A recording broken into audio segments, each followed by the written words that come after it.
Hello to everyone joining us from around the world. My name is Melissa Mahtani, and I am joined today by three outspoken activists who are a real problem for the governments who are trying to silence them. The last time all of us met, Facebook went down, WhatsApp went down, there was some internet crashes, and if the same thing happens today, since this is a virtual panel, we could have a pretty good idea of maybe some involvement from the government of Iran, where Masih Alinejad is from, or Venezuela, where Melanio Escobar is from, or perhaps China, a country that is really trying to silence Samuel Chu, an activist from Hong Kong. But whatever happens, we know those governments are watching, so I would like to extend a very warm welcome to them. We are delighted to have you as part of this panel. Today, we are here to talk about some of the tools dictators use to stifle dissent and opposition. Commonly, they are fake news, censorship, and encryption. But when it comes to these activists joining me today, the governments have resorted to even greater measures to keep them quiet. Masih, I have to start with you. I spoke to you last year in September when you had just found out that you were the victim of a foiled Iranian plot to kidnap you on US soil. We thought that might deter the government, but they haven't stopped. They've now put out a bounty for anybody who can actually take down your Instagram account. Tell us about this. Yeah, I still cannot believe it when you use the word kidnapping, because I'm living in New York, miles away from the Iranian regime. But actually that shows you how they're scared of, not me, basically, I'm only 45 kilos. They scared of anyone who challenged the dictatorship. So first, yes, they did everything to women who joined my campaign to keep them silenced by arresting 29 women of anti-compulsory hijab campaign only in one day. Can you believe that? And their crime was just taking off their hijab and protesting against compulsory veiling. Then they went after my family. They put my brother in jail for 2 years to punish me, to make me feel guilty, to make me feel miserable, to break me. That didn't keep me silent. They brought my sister on TV to disown me publicly. I was watching my sister 17 minutes on TV. She was just denouncing me. That didn't stop me. Then they integrated my 70-year-old mother who has nothing to do with my campaign. They stopped her for sharing her love to me. That didn't stop me, because Iranian people are unstoppable. They are in the street. They are sharing their videos, filming the brutality of the regime. So I'm just echoing their voice. So what they did this time, they decided actually to shut down my internet, my Facebook, my Instagram, and my Twitter. So let me tell you this. I have almost 9 million followers on social media. And I'm not an actress, as you see, I'm not a model. I'm just using this to give voice to voiceless people. And recently, one of the Instagram moderator told BBC that the Iranian regime offered them money to remove my accounts. And it's not just me, the accounts of the dissidents, the activists, journalists who actually share videos of Iran protests. So now you get the point again. They're scared of Iranian people sharing their opinion and their views against the regime. They removed, Instagram actually removed some of the videos which people were chanting death to Khamenei, to dictator. So the Iranian government didn't go to Instagram and say, take down her account. They are going to any people, just ordinary people out there, to say, we will offer you money if you can take down Masih's account. What did Instagram say when you took this to them? But that's a very good point, actually. They're not going to go to Sheryl Sandberg. They're not going to go to Mark Zuckerberg. They're going to after people who work for, social for social media, for tech companies. And yeah, I got reached out to Instagram. I have to tell you here that in a bigger picture, I'm criticizing the hypocrisy of tech companies. I I reached out to tech companies and I told them, look, Khamenei shut down the internet in 3 days and killed 1,500 people. In 3 days, we didn't know what was going on. We were not aware of people are being, killed, like 1,500 people, according to Reuters. 3 days. That time, Iranian people were banned from accessing on social media, but the supreme leader of the Islamic Republic, all the officials and those journalists who were spreading fake news, they were on social media. So this is here, of course, it's not about people working for tech companies. This is the leaders of tech companies allowing Khamenei, allowing Putin, allowing China's government, allowing all the dictators enjoy freedom of speech on social media. At the same time, the people are banned from accessing internet. And look, Qasem Soleimani, Iranian, one of the members of the Revolutionary Guards, got killed by the US government. And there were many journalists going to reliable media in the West and saying he was a hero, he was a national hero. He was on the terrorist list. Revolutionary Guards is on the terrorist list. And I shared videos of all those journalists calling him hero, and I shared my opinion as well. And I said, no, many people in Iran believe that he was a terrorist. He was in the terrorist list of European Parliament, terrorist list of the US government, Facebook, Instagram. They removed our post. So this is not acceptable. We only have social media. The government have guns and bullets. They have power, prison, money. They go after our family and kidnap them, harass them to keep us silent. And now you're going after our page. That's why I call this the hypocrisy of tech companies. And I believe that they can do a lot to help those people who don't have any voice, rather than giving voice to dictators. That is a really good point. And I want to come back to that later, because that is, the accountability of these tech platforms is something that we really need to talk about. So thank you, Masih. I'm going to bring that up. But Samuel, I want to bring you in. I mean, you were also the victim of, a government plot on outside their country. The Chinese government tried to have you as an American citizen arrested with this Security Act. Tell us about that. Well, I think, thank you, Melissa, and so great to be on this panel with everybody. As you said, actually, the Chinese government went a step further.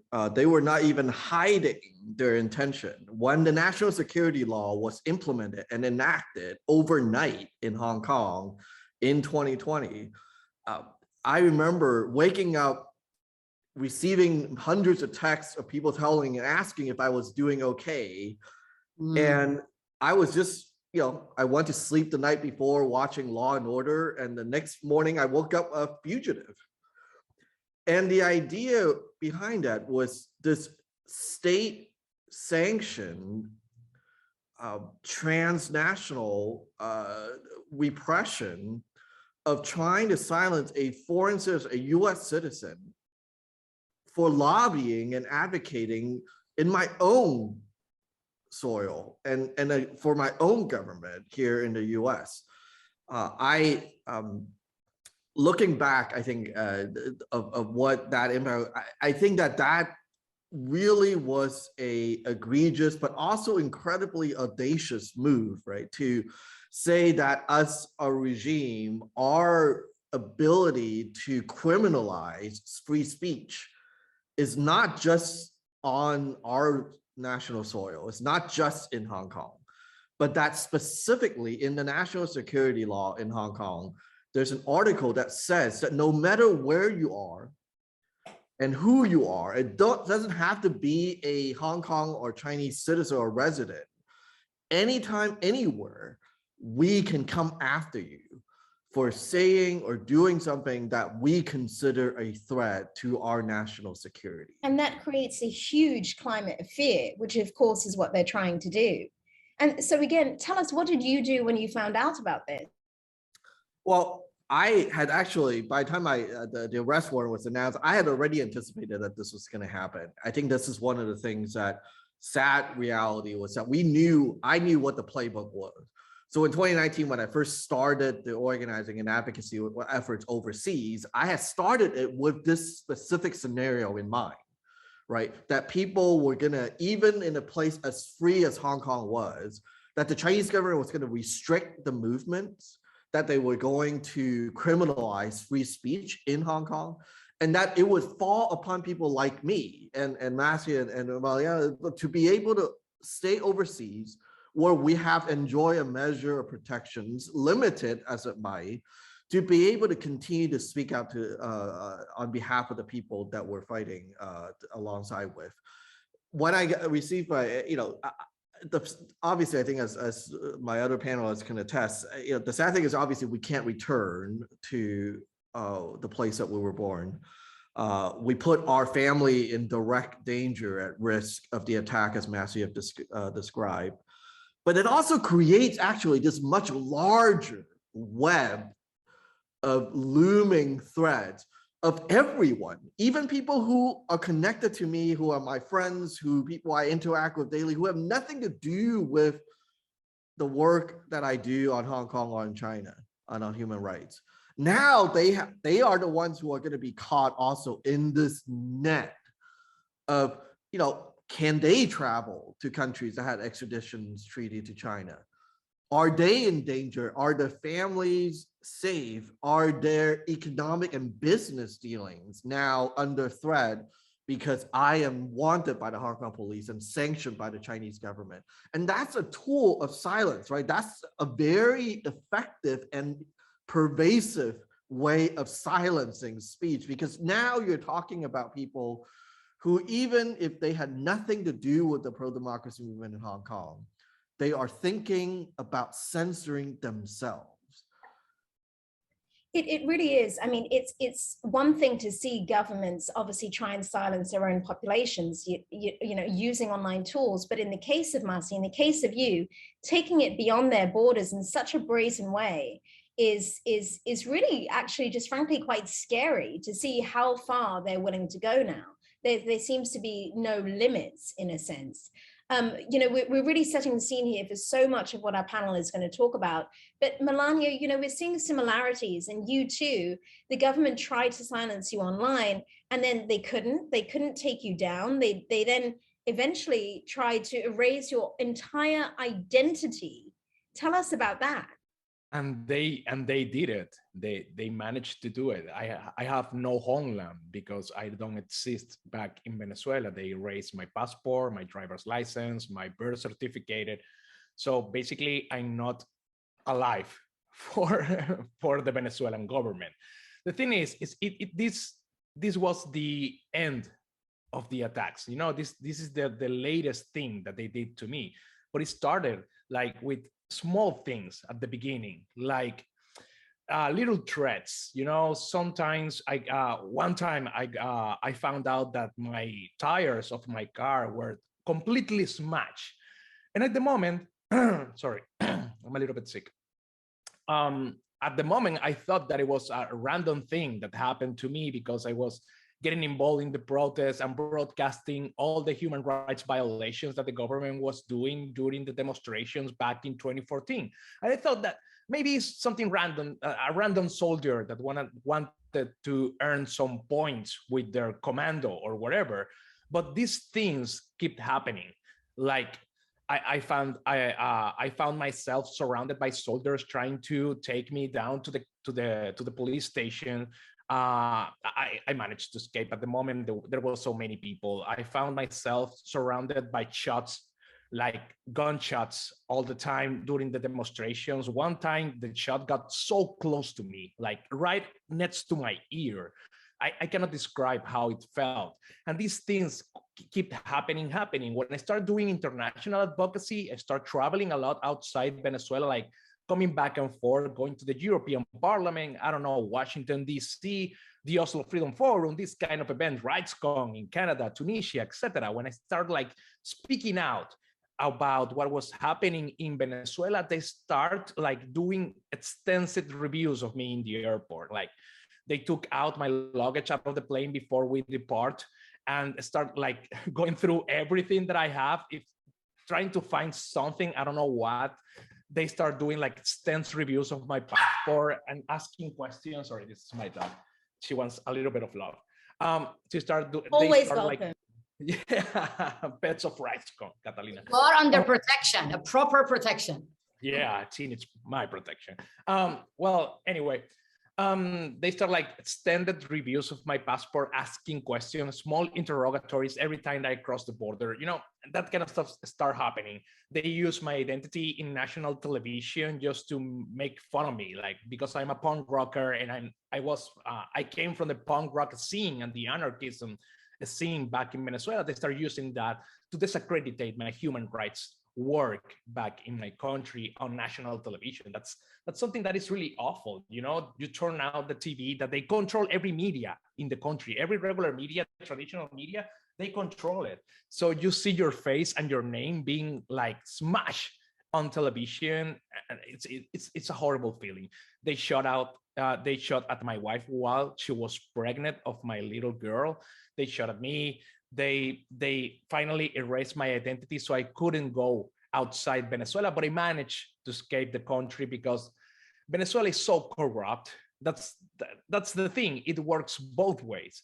You know, they are so corrupt that I managed to pay to national security to get me out of the country, basically. And that was a really stressful situation. I cannot mention how stressed I was when I was waiting on the airport just to get on a plane and fly to Panama, and from Panama to the United States.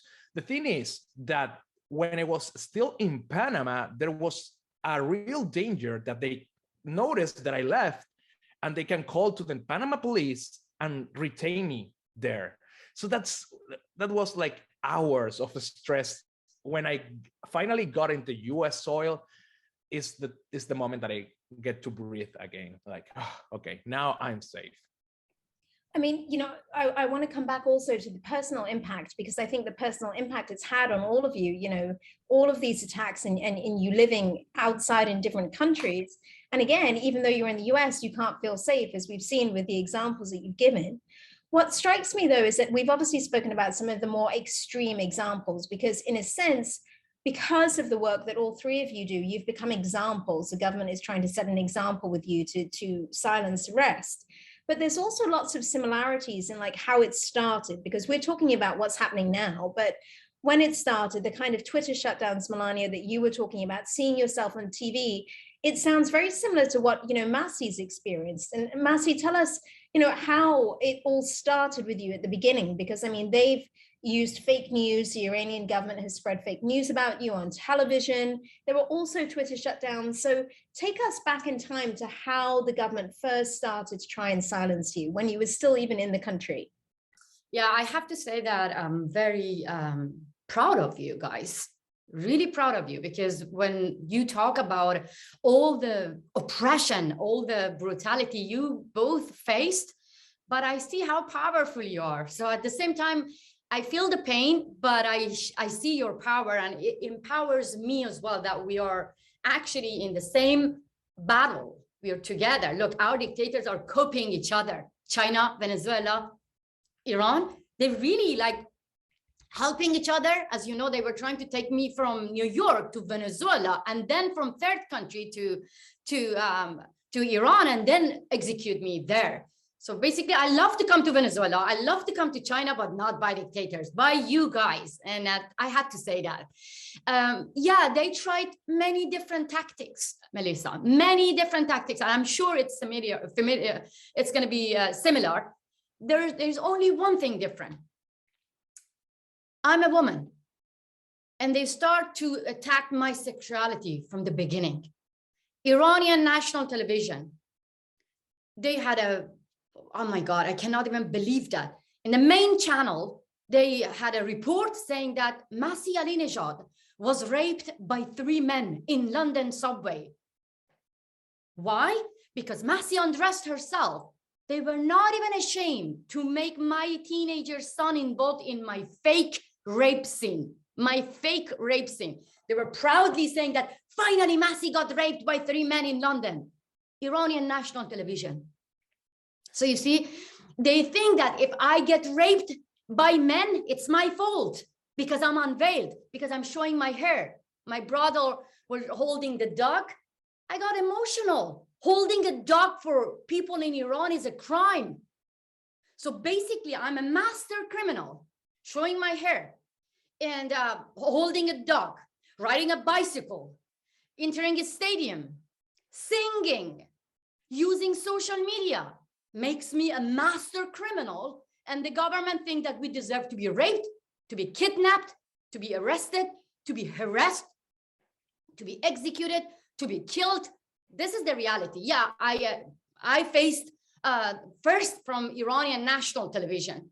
Then they, as my brother from China mentioned, all people who just send videos to me, who just being connected to me, share their loves to me. I mentioned about my mother, forget about my family. I have a bigger family. I want to give them a voice. The Mothers for Justice, a group of mothers whose children got killed in Iran protests. They were individually interrogated for hours and hours. Masih works for Mossad. Masih works for intelligence service. Masih works for Saudi Arabia. As my brother from Venezuela and China, you all work for intelligence service. To stop them from sharing their pain and their videos to me. But forget about that. They created a law. The head of Revolutionary Guards, the head of Revolutionary Courts went on TV, a mullah, warning people, if anyone sends videos to Masih Alinejad, will be charged up to 10 years prison. Can you believe that? In 21st century, you will get charged just being in touch with me. That was the day I saw that mothers holding the pictures of their beloved one. They went to the same street that their children got killed, got shot in chest, in head. And they said that, we're not scared of you. This has nothing to do about Masih. This is us. We are here in Iran. So believe me, they tried to break me many times, but these are the people within the society in Hong Kong, China, Venezuela, Iran, Russia, everywhere, Afghanistan. People are using their social media to challenge fake news, to challenge actually misinformation, disinformation. And that actually breaks me. Believe me, my government cannot break me. They cannot break me. I'm ready to die. What breaks me? The reliable media and tech companies ignoring us. Three of us, we should go to CNN. We should go to Facebook. We should go to Instagram. We should have meeting with the tech companies leaders and tell them that the government tried to make our life miserable every day. Why? Because we just use our weapon. My weapon is this. My social media. People send videos to us, to many of us. It's not just me. Right now that I'm talking to you, many Iranian activists, they lost their Instagram page. And the Iranian regime have people on, Telos International in Germany to remove dissidents' Instagram page. It's just unbelievable. When I share a video of people getting hanged in public, tech companies make sure to protect the audience by sometimes removing public execution, public lashes. But those who order public lashes, those who order public hanging are on social media. Kick them out rather than removing our post. This is my point, and I don't think this is too much to ask. Even in this RightsCon conference, I know that many educated activists, educated people who analyze tech companies, who works closely with tech companies, when I asked them, it was me, Garry Kasparov, the legend, the most wanted one by Putin. We asked the tech companies that remove dictators from social media. Some people who give advice to tech companies said that, look, as human rights activists, we have to protect freedom of speech, even freedom of speech of Putin, freedom of speech of Khamenei. That's wrong. Tech companies kicked out President Trump from social media, and all those people were cheering and saying, yes, yes. But when we asked them to help us to kick out dictators like Khamenei, dictators from Afghanistan, now they say that freedom of speech. So I want to actually end this. Tech companies, you're taking side by giving platform to our dictators, to our oppressors. This is not freedom of speech. You allowing them and empowering them to kill us, to kill more people in Iran and Afghanistan and other countries. Well, I mean, it clearly is hypocritical for them to allow leaders on when the leaders won't allow their people on. So if they were to facilitate or do something to allow the people on, then that would, in theory, make a lot more sense. So I mean, it is a tough one. And again, I want to talk more about the tech companies soon, but in terms of, you know, some of the things that you outlined, Masih, I mean, Samuel, exactly what Masih's saying in you know, how they're trying to keep you silent for very basic things, for like riding a bicycle, trying to do this, you know, things that in the West, we really take for granted. I mean, I'm not wearing a veil, I ride my bike every day, you know, and I don't have to worry about posting pictures about something so simple as that. But you know, we've really seen a change in Hong Kong in the past year, I think, because we're increasingly seeing tactics that you know, the government used on mainland China now come over to Hong Kong. People were using social media in 2019 to, you know, organize protests, to come out on the streets. And now we're seeing that even pure chatter of thinking about meeting, not even meeting, but thinking about meeting, they can be targeted by the government. So the government is really, really trying to clamp down on this. Can you tell us more about like what the government's doing and how people are trying to get around it? Yeah, and as you said, I think since the implementation of the national security law in 2020, the regime in Beijing and through its puppet government in Hong Kong have essentially normalized this idea of anything and everything that you do and say, and even potentially just think, could be prosecuted. One example is the not only has now any kind of public assembly and protest, which has been a hallmark of the movement in Hong Kong for decades, have now been banned under the guise of not just the national security law, but the COVID health control measures. What we have seen is that for the past 33 years, the Tiananmen Square protests that happened and the massacre that happened in Beijing in '89 has been commemorated publicly in Hong Kong continuously since '89 until this past year.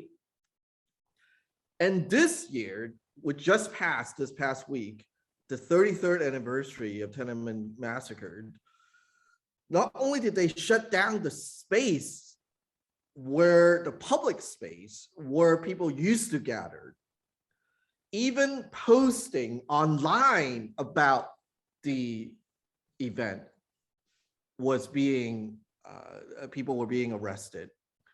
There were individuals who were just walking in the proximity of the park, of Victoria Park, where the vigil used to take place, were being stopped and searched. If you were wearing a black color shirt, you were being searched. If you were holding a blank piece of paper, you were being stopped. There was a car that had a license plate that just happens to have the number 8964.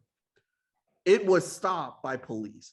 And that is the extent to which that any of the regime, I think that we all you know, have experienced from different countries, any of these authoritarian regimes, that is how scared they are of any sign of dissent, of resistance, of the anyone who dares to remember. Some of you probably saw this, you know, and Hong Kong is not you know, unfamiliar with this, because in the mainland in China, there's a great firewall, which means that the censorship is complete in total. So one of the most popular influencer on, you know, online in their own social media system in the mainland for this year, during one of their posting, the live stream, they showed him holding a cake, a pastry in the shape of a tank. And he was immediately taken off, completely wiped from the online universe. And this is something that I think is hard for people in the West, and particularly in the US, to really understand to the extent in which that people can be completely erased and silenced We saw this, and this is not news to anyone. We saw this with Peng Shuai, the tennis player during the Olympics, where she posted about her sexual assault by one of the premier politicians in mainland China, and she was immediately disappeared. And this is, I think, the kind of censorship where that I think, if you think about where we are in the US, and I think Masih brings up a good point as well, is that this is not just actively silencing people who are overseas, but this is also about creating the narrative for people within those countries, right? That they are also the consumer of this narrative. Just like Masih is portrayed as this lawless criminal, I am portrayed in China as this traitor that is threatening the national safety of China. And sometimes I go to bed at night thinking that they really do overestimate, our power. Somehow they see us as these, they portray us as these mastermind that can move militaries and get things done. But the reality is that they are just so scared of anyone who dares to utilize any part of their freedom to speak out. And I think that this shows the weakness of this regime as much as it shows their audacity to go out. Especially, I mean, even in the case that you brought up about this guy who had, for Tiananmen, who, had appeared with this cake, he's commonly known as the Lipstick King. I mean, there was chatter that potentially it may have been innocent. The government may have even thought that this cake, which had Oreos at the bottom, may have looked like a tank. He may not have even been intending to do that. And, he's kind of just been wiped off the net. Similar to Melanio, who's, your identity was erased. I mean, I want to quickly ask you how that felt, but then I want to start talking about some solutions, because we've given a lot of time to what the governments do, but I want to give ample time to how citizens can fight back and some of those things. But let's just quickly talk about this personal toll, because I know that there are a lot of people who are watching and listening to this who are in a similar position. Sometimes they want to speak out, but they are quite scared. They're scared because the governments have made an example of all of you, and they hear these things and they think, oh, but I have a family, I have, a child. But so do, like Masih, you have a child, who's had to watch these rape allegations, but there is a personal toll, and we want to be honest here. So tell us, what kind of personal toll does it take on you when you wake up and you find out that Melanio Escobar is no more? What a question. One of the things that got me the most is that I have two kids, right? I have a small toddler, 4-year-old baby girl that lives with me in the United States, but I have an older boy, a 9-year-old that still lives in Venezuela. He's from a previous relationship that I had before my wife, and I love my kid. I mean, we play Fortnite together almost every day just to get in touch, and we play Animal Crossing just to get some bonding, in the distance. But I haven't seen him since he was 7 years old. I went 2 years without seeing my kid, and there's no way that I can get to see him because I cannot travel back to Venezuela. I cannot leave US soil, and he doesn't have a visa to visit me here. So it's a really bad situation emotionally for me and for him. Who is going to give me back the time that I'm missing with my boy? Even though we have a really great time, like playing together online and speaking through FaceTime, it's not the same that going to the park together, going to the beach, having a laugh, preparing meal for him, getting him into the bathroom to get a shower, that kind of stuff that is really important. I'm not going to have it anymore or anytime soon, and he doesn't going to have it. Once I realized that I was being erased, it felt, I don't know how to describe the feel that I got at the moment, because it was, I couldn't believe it. I think I was in shock, like this couldn't be possible, And basically what they did is make an example from me to other journalists that was I don't know, wanting to do the same thing that I was doing, like international advocacy and helping people inside Venezuela. Because one of the things about my work is that I help people directly on the ground. And it's not only talking about what is happening in Venezuela, it's helping real people inside the country. And that made an example for many people that start doing similar work as I was doing, because they got inspired by my work. And this is something that is threatening to the government. It is threatening. And I do want to say that obviously there's a huge emotional toll, but at the same time, what the government does, which they don't realize, is they empower you in terms of the people that support you, because by making an example out of you, they obviously are kind of giving you more followers. And you've channeled this energy into creating this organization you founded called RedesAyuda, which actively helps people learn how to keep themselves safe online, how to tell the difference between real news and fake news. Tell us about that. Yeah, one of the things that I have to do was make an institution, you know, to make like my work really stable in time. I didn't want to be like one day thing or 1 year thing, or maybe a crisis solution. I wanted to, all this work that I was doing, to live long, you know? And so I created this institution. It has 9 years at the moment since I was founded. And we work with every activist in the country, trying to teach them how to be secure online, try to defend human rights through technology, and at the same time helping people on the ground. We have a great program called Music for Medicines, where we try to make small gatherings, concerts, and you have to bring medicine to be traded for the ticket or the CD or the shirt that we produce or the book that we release. We try to communicate human rights in every language.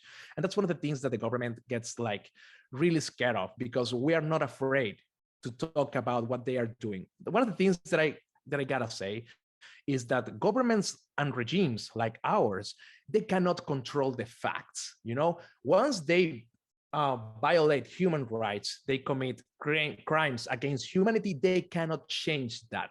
That's why they try to control rhetoric.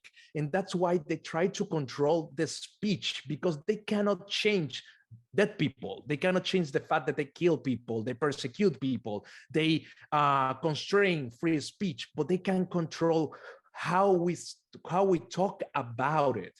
That's why they try to silence us. They try to make an example of us, so more people get scared and don't talk about it. In the window from 2014 to 2019, we saw in Venezuela a great amount of physical repression against demonstrations, like thousands of people being killed and shot just to speak out on the streets of Caracas, hundreds of people being incarcerated for protesting or even sending an uncomfortable tweet on Twitter, right? This has changed. I'm not saying that it's getting better, but this has changed. And this is, and why? It's because the Venezuelan regime has an active ICC investigation, International Criminal Court investigation at the moment. And the political cost for repression is elevated right now. So they are not incarcerating people that much. They are not killing demonstrators that much as before, because they have all the international eyes on them. US sanctions, European sanctions, all this stuff increase the political cost of killing people and incarcerating people.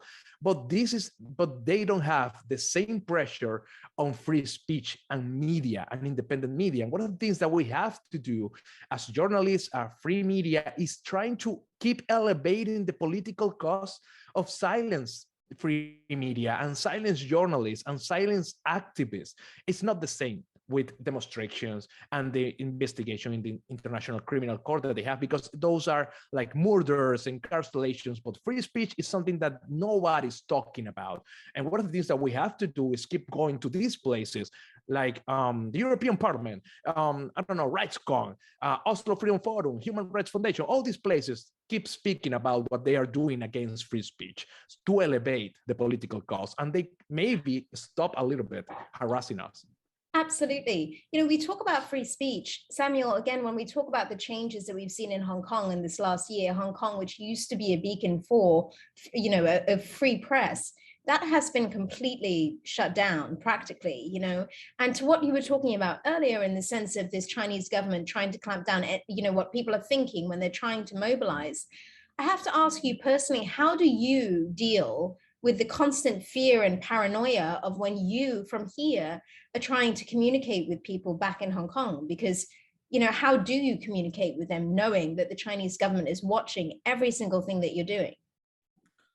Well, I think exactly. I think, as you said, we, for better or worse, had a preview of how the Chinese government act when it comes to censorship and restricting the free press, because we know how the Chinese government deals with human rights defenders, people who try to, you know, I think the world remembers people who tried to break the news and whistleblow during the early days of COVID.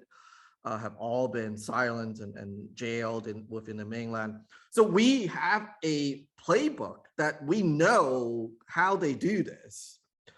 But at the same time, I think that, you know, there's definitely this sense of powerlessness at different moments over the past years when all the independent media, Chinese language press in Hong Kong has been shut down or have discontinued over the past year.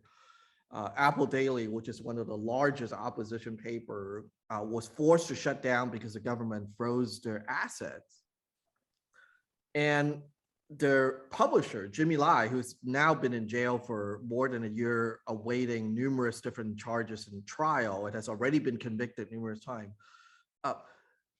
Part of the prosecution's case about jailing him is about actually what the newspaper, his papers, were publishing in Hong Kong, alongside of charges of meeting and talking and meeting with me in Washington, D.C. And that, I think, really gets into the heart of this idea of controlling the narrative that I think Melanio was talking about. You know, we see this so much so in the most recent example about Ukraine. It is at the center of Putin's regime to create this false narrative. And just the same way that I think Xi Jinping and other dictators are doing. And this idea of creating a narrative in Hong Kong meant that it has to destroy the free press that Hong Kong have enjoyed for decades. All the civil societies organizations that have existed for decades. And this is not just the protest organization, right? The labor unions, the social welfare groups, and all these other organizations has to be destroyed. And journalists has to be prosecuted. And most recently this year, the Hong Kong Foreign Correspondent Club, which is one of the most prestigious press clubs for many decades in the region, they, for the last 25 years, have held a Human Rights Press Award for the Asia region. It's one of the most prestigious press award around. The Foreign Correspondent Club themselves chose to cancel their Human Rights Press Award because they themselves says that we don't know where the red line is and we don't want to get prosecuted for hosting this award. And when this kind of behavior, and as I've always said, repression, censorship is not a sole proprietor business. It requires enablers and people who are complicit, and then people choosing to be part of the repression. So how do you fight back against that? How are you fighting back? And part of what we're trying to do here, and I think Melanio talked about this, is that we have to create the counter and not just relying on individual activists. I think I'm fortunate, I think Melanio and Masih is fortunate. We are very public, we have a lot of support with people who knows us, but we also have to build organizations because individual activists are so vulnerable. The training is important, helping people understand their vulnerability and how they could protect themselves is important, but we have to actually create a community, an ecosystem of organizations who can not only do training, who can speak on behalf of people who are much more vulnerable, but who also have political influence around the world at different levels of governments. Right? I'm here in Los Angeles today. The Summit of the Americas are taking place right now in Los Angeles with leaders from all around the continent. But part of what has allowed me to continue to speak out and not be afraid is because I have this relationships and the political connections to levels of government here in the US. I often joke that, when I think about, which country I can travel to or not travel to, the US government is probably more worried about my safety as an American citizen than I am. And that requires a certain kind of level of visibility and willingness to actually be out there. And that is something that we have to do for each other. Not every activist is fortunate enough to have the million, followers that Masih has, to have the channel that Melanio has, or to have the visibility that I enjoy. That doesn't take away the burden that we talk about. Our families are still at risk. But what it does is that it gives a level of protection to our community and the diaspora by raising the visibility of what we are and who we are. And you were very strategic in the sense that you said at the beginning, you purposefully moved from Hong Kong to the US to be able to do that. Masih, I want to come to you. I'm live on my Instagram. Look, this is what we're doing now, and I want to show you now. How many people are watching you? Fantastic. I want to ask you, and you can tell them too. Let me tell them. This is China. This is Venezuela, and Madam as Iran. And we are here to tell you that our government and our dictator actually trying to spread fake news about all of us and trying to kidnap us, trying to silence us because we are giving voice to people within our own country. So I'm ready to answer your question. Excellent, because this is exactly what I was going to come to. When the government tried to get you, when the government accused you, and obviously it took a huge personal toll on the sense of, having your son and your husband watch these rape allegations, and then, calling you a prostitute, you decided to play them at their own game. And then you were like, okay, yes, I'm a prostitute. Who else is a prostitute? So you were using their rhetoric, but turning it around to play it against them. Tell us about that. I mean, let me be clear with you. Yes, sometimes it works when they say Masih Alinejad is a prostitute. Masih Alinejad is a corrupted woman. It works when you say that, come on, they say that I'm a prostitute. If defending freedom makes me a prostitute, just call me anything you want. Sometimes we fight back them by making fun of them, by sharing our stories, by getting together, emotionally support each other. But what my brother said from Hong Kong, it's important. We need to get the politicians involved who make decisions, who actually believing the narrative of the Islamic Republic, the narrative of China, the narrative of Venezuela. That's why here I want to give you an example. In the West, actually, sometimes we all, when we are vulnerable, we see that the Western government, let's just talk about the US government, they're trying to have a deal with the Islamic Republic, nuclear deal. So I was under threat, being target of the Islamic Republic to be killed on US soil. So I decided to meet with the US government. Guess what happened? I was being bullied by many fake journalists, fake activists, cyber army on social media. See, Masih is an agent of Trump administration. Even reliable congresswoman shared the smear campaign against me, saying that Masih Alinejad works for VOA, Voice of America TV, which is run by Trump administration. I want to actually make it clear here. Our cause against fake news, our cause against dictatorship from China to Venezuela to Russia to Iran should be bipartisan, because now I met with Biden administration. Now what you're going to say? Now I work for Voice of America TV, which run by Biden administration. So for us, to be honest, it's not a big deal whether we meet with Biden administration or Trump administration or European Parliament, or we want all the free world to understand that do not legitimize the dictators.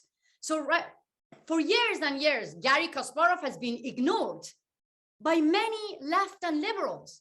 The consequences right now, what we see in Ukraine, you're facing war here.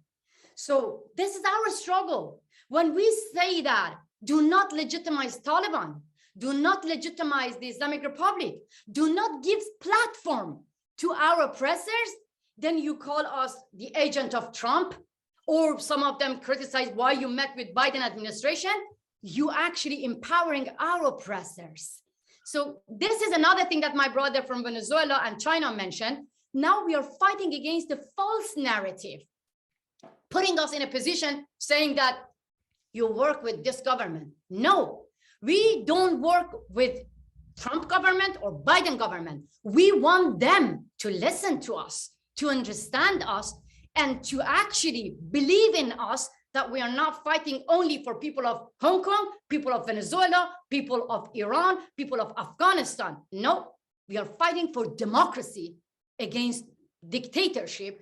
And believe me, these dictators are more deadlier than coronavirus. If you don't look at this like bipartisan issue, then you're gonna face Putin, you're gonna face Maduro, you're gonna face Islamism in your own soil. That's not too much to ask to listen to us in a bipartisan way.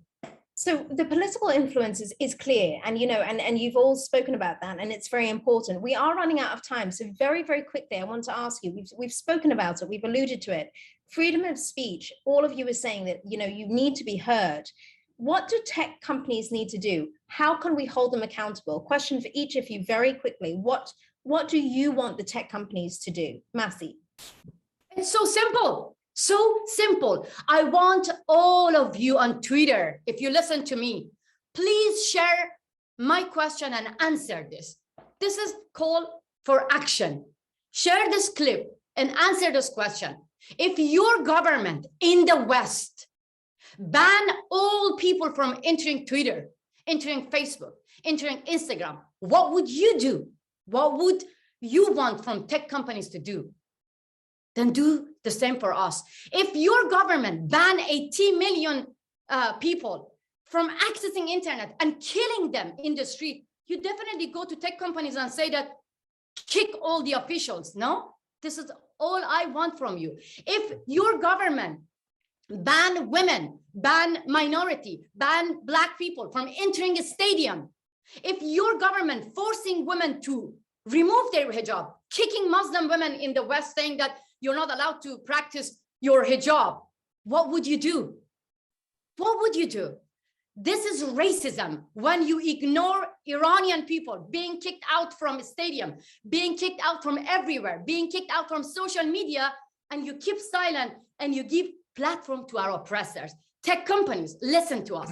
Kick Khamenei, kick Putin, kick China, kick Taliban out from social media. Do not allow them enjoy freedom of speech on Twitter and social media while they ban their own people. Is that too much to ask? Thank you. We are running out of time. Very quickly, Samuel, what do you think what do you want to see tech companies do? Well, I would echo some of the same words that Masih talked about, but I actually would say that I think we've given enough room for them to try to do this themselves. I think the time has come and maybe passed that we have to step in, governments have to step in, governments across the world have to step up and say that there has to be a free internet in a way where companies like Facebook or Meta at this point, Twitter or Google should not have the gatekeeping power that they have today. They should not be in a position to be able to say that in Hong Kong, where the protests, were using apps to help facilitate their movement, then Apple decides to take an app off because China asked them to. And this idea of these tech companies having these kind of gatekeeping powers requires us to step in and say that there should not be this monopoly They should be held accountable for what they do and how they are complicit in overseas violations of human rights. We need to step up to protect privacy. And those are the things that, again, I no longer think that tech companies can be expected to step up and police and enforce these things themselves. It is time for us to really build the kind of digital protections, privacy protections, and a internet governance structure, because this is what China and Russia are doing. They're exporting these internet governance policies and practices around the world. And we have to counter that by legislating and installing an alternative and putting and holding the companies accountable directly. And you, Melanio? Well, my partners here has said a lot about the things that I think about, but I'm going to basics. Yeah, it's cool to use Instagram to post a selfie. It's cool to share a joke on Twitter or I don't know, family photos on Facebook. But at the same time, these companies have to understand that their tools are being used as a machine to fight against regimes, against authoritarianism. And these platforms are being used as a tool for free speech. So they have to create channels of communications with activists so we can advise them how to approach a lot of things that they are doing right now really wrong. So I think we can create, one of the things that I asked them, because I have conversations with Twitter, with Meta, with all these platforms, and it's something that happens once. You know, you get a coffee with them in the headquarters, they give you like some Twitter stickers and a hat from Meta, and that's it. You know, it's not, this shouldn't be like going to Disney. I met Mickey. We need a direct communication with them so we can advise them how to act when something regarding to free speech, activism, and regimes comes to. That's the thing that I asked. Let's create a direct channel of communication with these tech companies and the real activists and human rights organizations that are working in the ground on these places that are so corrupt and bloody regimes. Absolutely. These are great suggestions. The tech companies have heard it here. Everybody else who's listening, you can share all of this as Masih suggested. You've got some very concrete ideas there. Now, we've got 2 minutes left, and I'm already told that I need to stop in 2 minutes, but I want to leave on an empowering note, because these platforms can be a real force for good when they are used properly, and they have really been used for good in all of your cases. How? Tell us quickly, very quickly, one tool that you would tell everyone watching today, what should they do to keep themselves safe online? How can you empower them by keeping them safe online? Melanio, quick.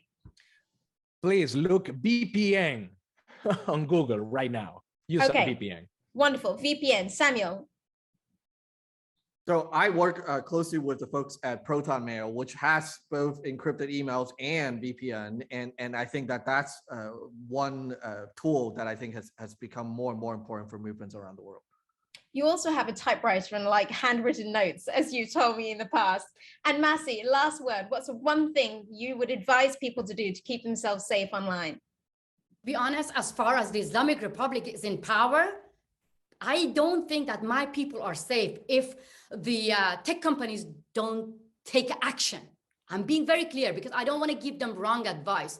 I only can tell them that, look, they're scared of your power and they can do anything to make you feel miserable. And you have only two options: to feel miserable every day or make your oppressors feel miserable. Choose second one and stay strong, stay strong, stay strong. That is wonderful. I guess it's just add, I think that I want to echo that and just say this. I think that for fake news, for censorship, for all these repressive tools, there's one consistent theme that you have heard from all of us, which is that the narrative from the regime is that someone else is doing this. Yeah. It is a message of disempowering the agency, of saying that people that are in these countries have no agency. That is ultimately the consistent common theme from these authoritarian regime. And that's what we are constantly every day fighting back against, is that the power of the people. This is not a CIA, this is not an American-led conspiracy, but it is actually the agency of the people that we're lifting up. And that ultimately is the message that I think we have to send. Absolutely. So we are out of time, but I want to say to everyone, within the country, she's talking to tech companies. They actually killed my son and they took away my mobile. This is a mother inside the country, and she put the video on Instagram saying that they came to my house, they took 8 mobiles from me, my children, and everyone to keep me silent. So these people have agency, and they want the tech companies and free world to hear them, not us. We're just echoing their voice. That's it. Absolutely. We are going to continue this conversation offline. I want to thank you all for your time. I want to thank everybody for watching. And what I would say is all 3 of these incredible panelists who have joined me today are online. Go and find them, ask them your questions, ask them for advice. As they've said, you know, they should all be working together. And so please find them on social media. Thank you very much. And thank you to all of you. Hug to all of you.